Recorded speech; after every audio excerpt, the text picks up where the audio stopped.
Hi, I'm Kenneth Wajda. I'm a professional photographer here in Colorado. Welcome to another one of my photo chats. Saturday morning, here we go. So today I want to talk about the Nikon S3 2000 edition.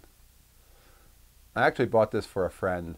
She already has one and she wanted another one, and I found this online, and it came with a 50 f2 and a 50 1.4, but both of those lenses have a little issue where they don't actually lock into the body. They mount, but the little tab that is connected to them is not there, and so they don't actually quite mount. You can just take it right off.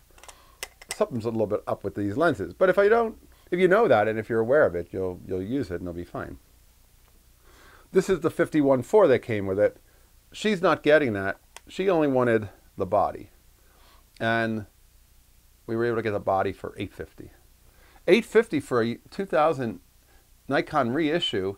You can pick these up for decent prices, and it's got a 100% viewfinder, so it's a full gigantic size viewfinder. It's like looking through a piece of glass window, and even with glasses I can see the whole frame. If she doesn't want it, I would keep it myself because it's that good of a deal. But she will want it, and it's in perfect condition. I actually figured when I bought it, if it got a little bit of an issue, I'll deal with it because I'm not probably as strict of a... I can deal with an issue as long as it's fully working. If I had like a dent or something. But I have an S4, which is the one without the self-timer. And it feels identical to me as far as holding it and using it.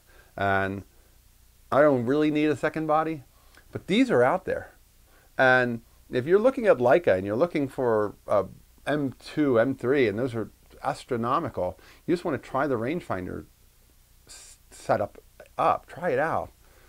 These have that interesting thing where you can focus the lens right here with this wheel. So you don't have to actually turn the lens. You can, but you can also use this wheel to turn the lens.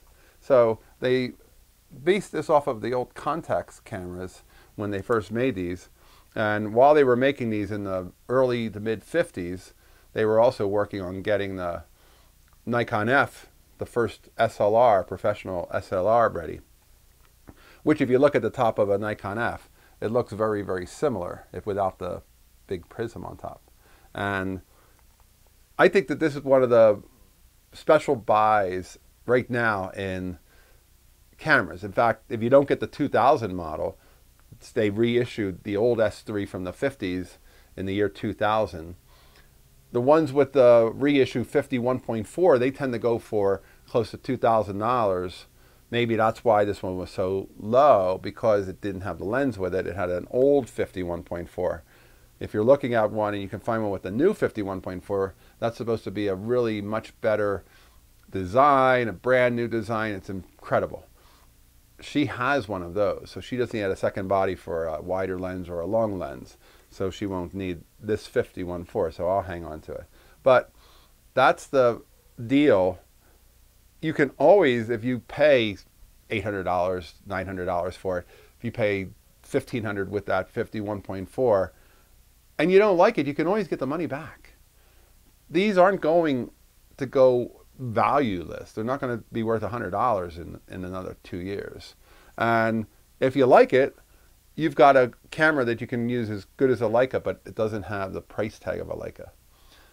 Good luck finding a Leica body with a 50 1.4 for $1,500 or $2,000.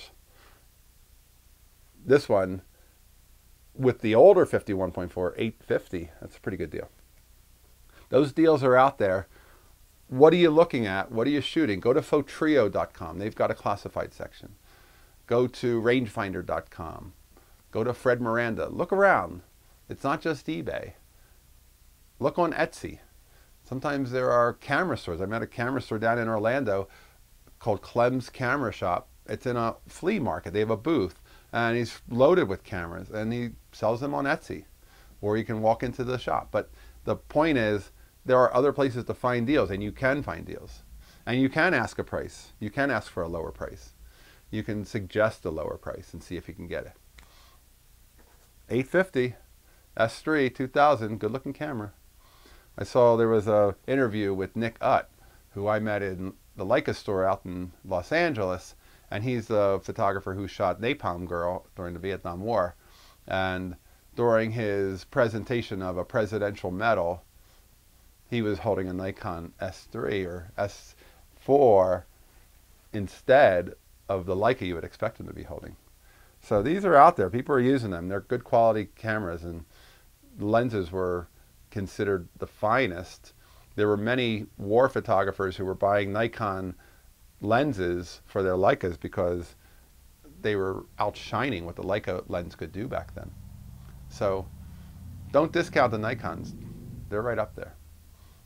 All right, that's today's photography talk. If you're enjoying these, hit the subscribe button. If you could support, hit the Patreon. Thanks to all my supporters. I'll be back next week. We'll talk more Saturday photography. As always, here's to good light.